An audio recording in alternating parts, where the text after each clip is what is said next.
Hey everyone, welcome back to another video. As promised, I'm gonna show you my building system for the town. I've got almost all the buildings done. I think the tavern is the last one to do now, and of course I gotta figure out the barn. But I was just testing out a whole bunch of stuff.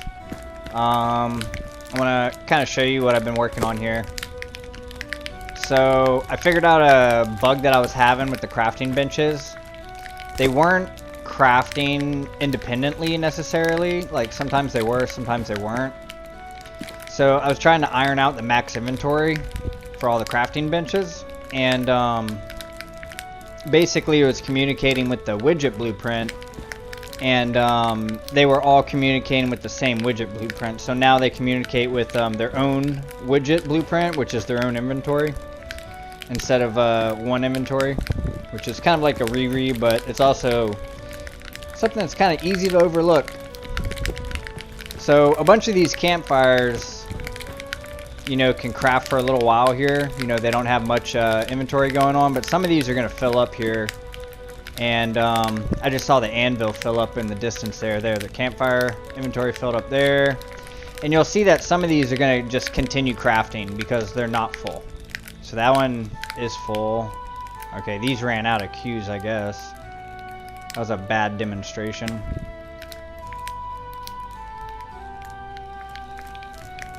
If this one keeps going, there. See, this one kept crafting. These two just happened to run out of crafting stuff. So, what else have I been working on? I got my interaction system pretty much mastered. So we got this really cool highlight now, which shows you what you're interacting with, which kind of works a little bit better than doing the cursor.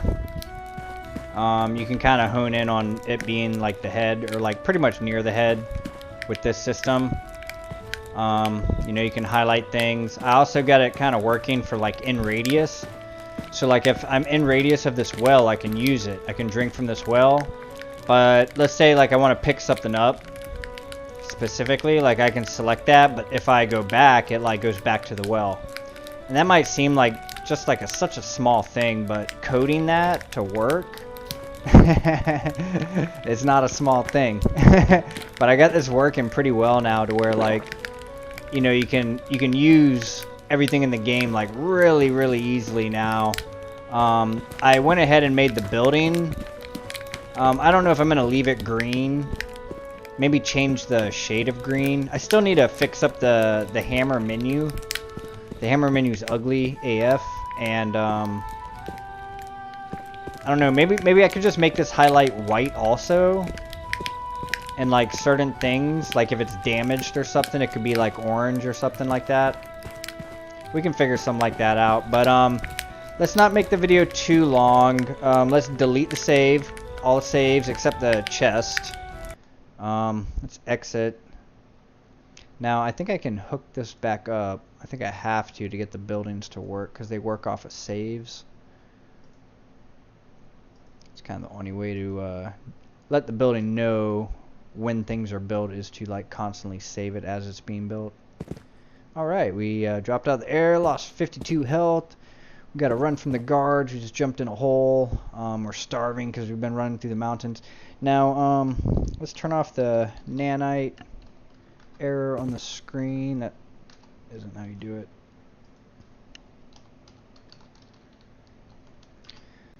That is how you do it. And let's try something new out. Let's try this out. Let's try full screen.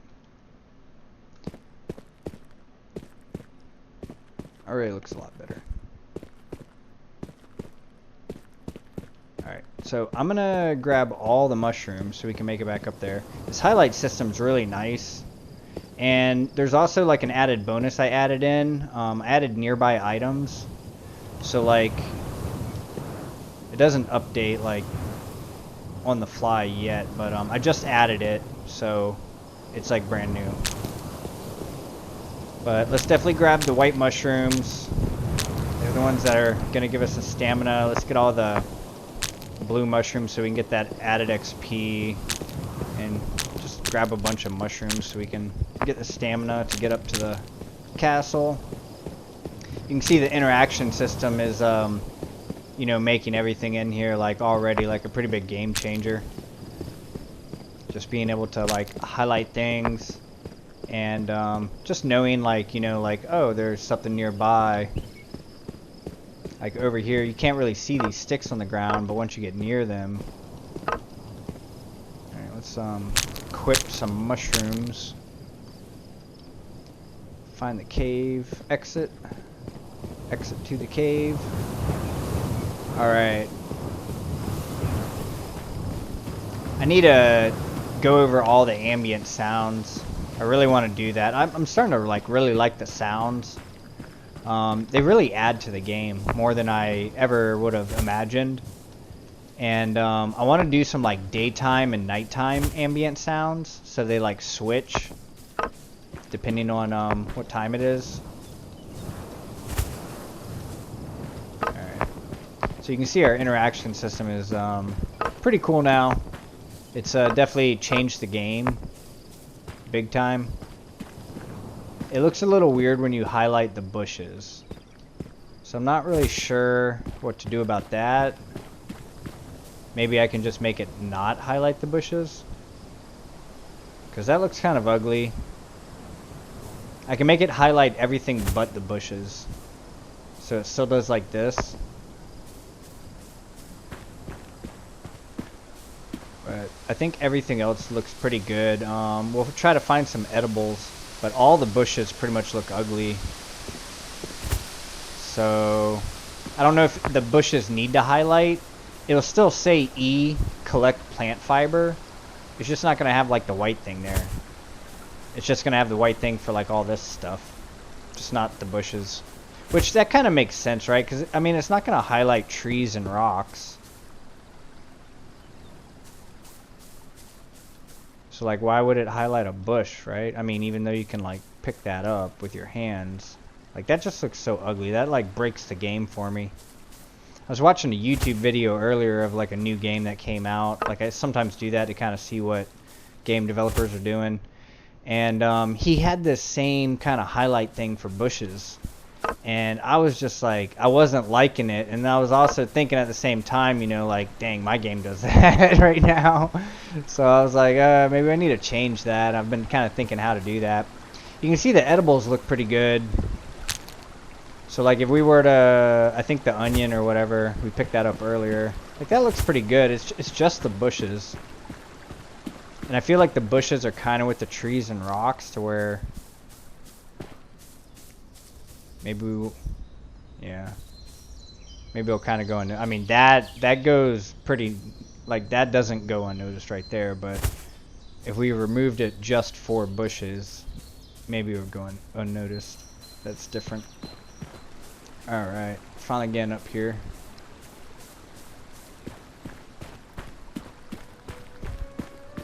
I can't wait to start working on a lot of my skills. I kind of got like a new plan for like this thing right here. I got like a really cool idea for it. And the skills right here. So, and these things right here, these stats. So I have like a pretty good idea. So right here, this is something that like I didn't really anticipate making the building system, and you can see like the tavern and the church, or the what's going to be the barn, are the last things to do. So when we first come into town like this, the whole story is that the town got destroyed like in a siege or whatever, you know, like all the buildings got destroyed, and there's going to be like debris. That's what this like wood and stone is, like this wood and this stone that we have to clean up. I can make these look like different wood piles and different stone piles, like broken walls and broken rafters and stuff. And I can put those all over the buildings here, and we'll have to clear like the buildings will look destroyed, hopefully. But we can't have these ghost images showing up like this, just like off rip like that. So I'm thinking we will make each building a part of a quest through like the NPC, and once we start the quest, we'll be able to destroy the wood and stone piles, and then once we destroy all the wood and stone piles and the foundation's completely cleared, then these ghost things will pop up. But they'll only pop up when you're like nearby. So like they're not going to show from like across the map. Like if I'm way over here, like I won't be able to see them on that side. I have to get like a little bit closer, like about this close or something. And I think that would work pretty well if I tie it into the quest system like that. Let's go ahead and update the checkpoint. Get all our XP. Start the new quest. Yada yada yada. Same old, right? So, this is the thing. I don't have a lot of materials to do everything.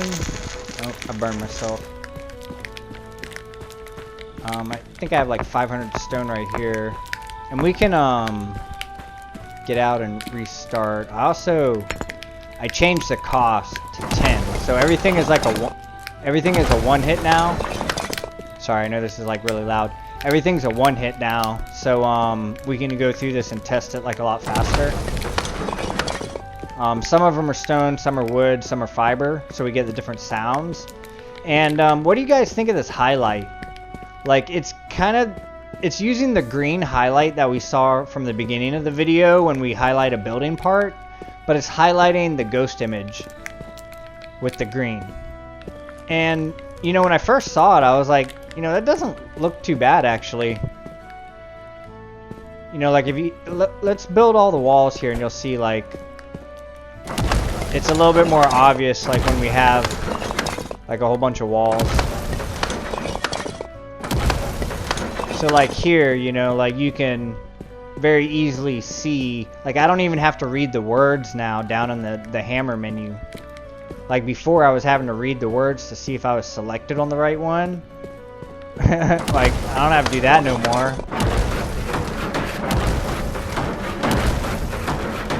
I don't know, maybe like a different color would look different. Because it's using the green. But I don't think it looks half bad, really.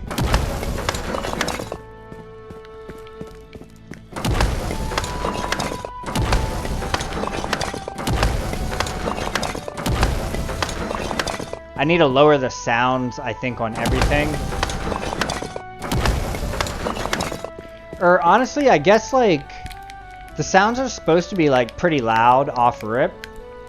And then you're supposed to have like settings to lower them. So like you should have like a maximum volume. You wouldn't want your like maximum volume to be like low if you want, like if a player out there somewhere wanted it to be like really loud, you know? Like, I personally don't, but, you know, some people might. So I guess we just need, like, settings, really, to, like, lower certain volumes, like the ambient sounds and the inventory sounds, the building sounds and whatnot. So one thing I haven't changed is the cost on these crafting benches. But I think I have enough. No, I don't. We'll have to reload the game and get some more wood. I kind of want to show you how I can move the crafting benches around and like reload the game. I don't think I showed that in the last video.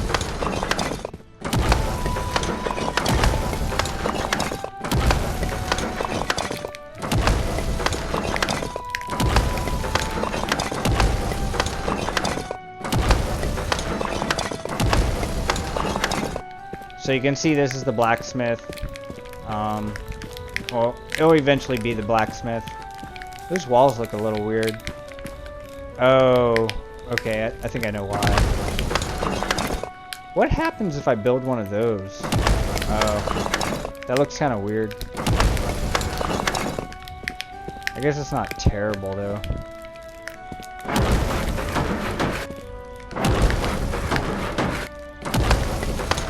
Sometimes I have to remind myself that, you know, like I am a solo indie game developer who's been teaching himself. And, like, not everything has to be, like, completely perfect.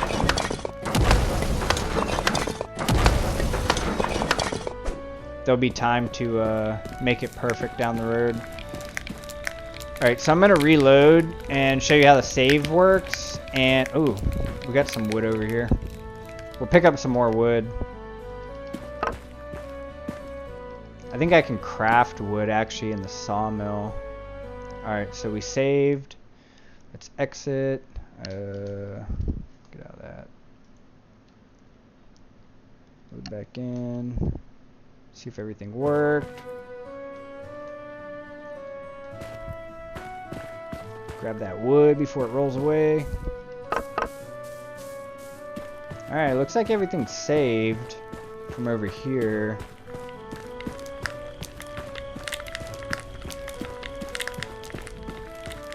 Yep. Alright, we should have enough weight. We need some rope.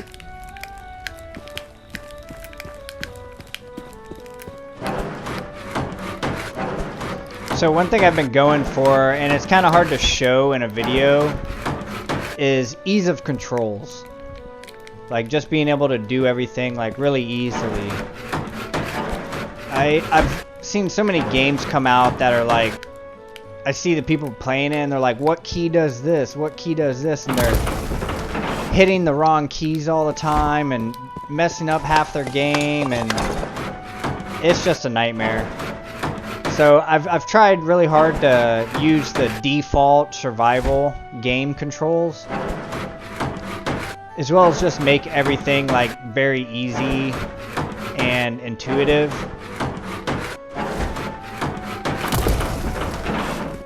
So you can see we built the carpentry bench there and the sawmill. And if you look at the name, the sawmill's purple and the carpentry bench is blue. I can change that later on, but basically this signifies that I can't pick this up. Like it's full health, it's like a building part, I can't repair it. And basically, you know, like this is immovable. And like I said, the save file for the inventory, we didn't delete that, so we're getting the inventory from the last game. I can create like a delete for that, but I just don't really have the time to mess with that right now. But I can spawn in some materials here, which is kind of neat. I'm going to eventually have this thing just make lumber and firewood out of actual wood. Got to make a crafting list and a whole bunch of items. But see, nothing in the inventory here, so we can pick it up. And we can place it again. Let's say you don't want it right there. Why didn't this thing finish building?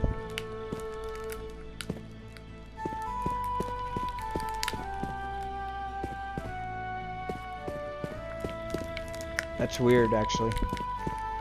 The had an error with this building. The campfire thing didn't build right here. Wonder why that is. I'll have to figure that out. Bug testing, getting it on camera is always a good thing. I can rewatch this and kind of figure out what that is, because that's not going to be an easy one to figure out, because that was just working. And why is my interaction for the sawmill still up? Jeez, we just found like so many bugs. Everything was going so smooth. See that? The sawmill thing isn't going away. Okay, so I found a few things to fix now, as always. I bet if I reload the game, the rest of the building will finish loading, which is kind of like a fail-safe I have. So like if anyone ever has like, you know, a problem in their game, they can exit the game, reload it, and at least the buildings should fix themselves. Yeah, see, this campfire thing didn't spawn, which is in the door. And all these like wooden things up here, all the like little details in the building didn't spawn when we finished building the carpentry bench here. So I gotta look into that, see why that happened. But that's gonna be it for this video before it gets really long. You can see the game's coming along pretty well. As always, there's so many little details to iron out. And there's no way to anticipate all these details until you just kind of like do like a trial run. And I'm starting to get to a point to where like I almost need my game out on Steam so I can have like a demo so I can have a couple people help like test out things, because there's no way for me to find like all these little bugs like this, and some of them are pretty game breaking, you know, like, and they might be pretty easy to fix. I just don't know about them, and it's gonna take me too many hours of testing to find them. So I kind of need to get my game out, like a demo out for it. I'm gonna see if this one works, and then we'll end the video. It will let me know if it was just the carpentry bench. See, you guys are gonna bug test with me.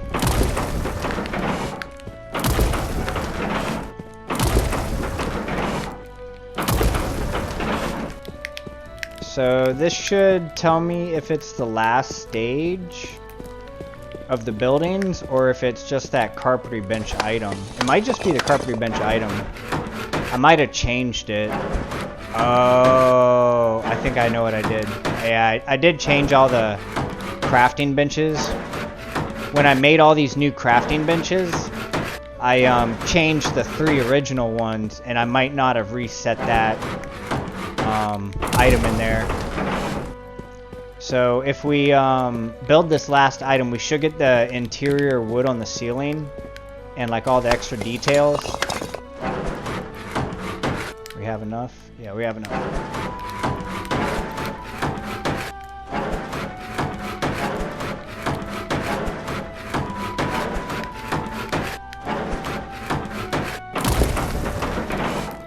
It did not work. So it's a problem with all of them.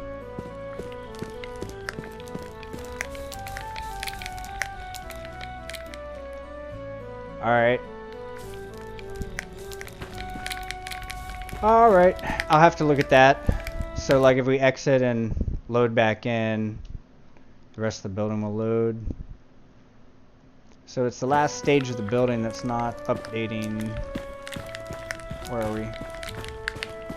So here the interior wood loads, the bellows, and the little sign outside, the little details in the building. I gotta get a new furnace. This thing's ugly. But yep, that's gonna be it for this video. I need to add some doors too, and then we'll be rocking. Then we'll be ready to demo the game on Steam. All right, guys, stay tuned for the next video. Thanks for watching. Later.